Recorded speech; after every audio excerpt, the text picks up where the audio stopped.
Meu Deus, o que ela quer que não era o nome não. Já vi certo? Ela desfilou, né? É, meu Deus do céu.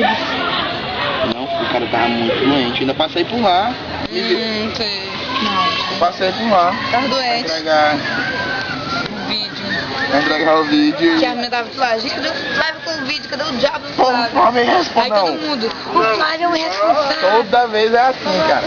Maísa, Padrinha, a Carol vai embora agora. Aí o vídeo tinha que ser gravado. É, fora vamos embora também. Você tá indo embora, o mesmo capodão. E eu vou pra São João do Santo.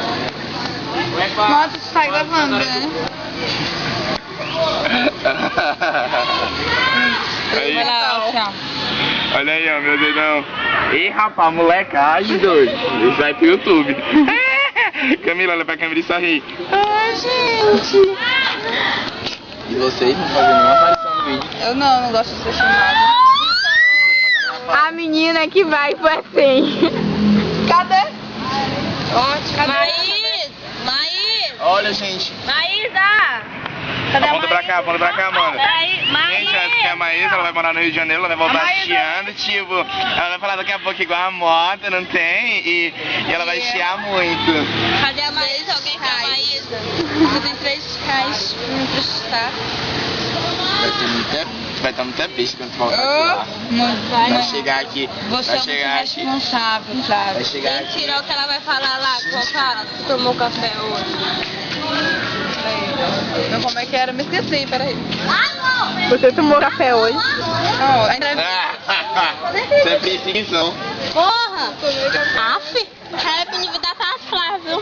Happy New da Atenção, Tati. Flávio. Pera aí, Eu não gente. sei nem quando é. Já vi.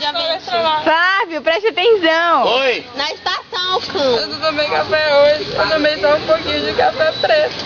Eu só vim pra escola pra comer a merenda. E ainda tem dia que não deu. Ô, que já veio. Eu vejo um negócio de ferro. E a bananada não gosta. Eu sou alérgica.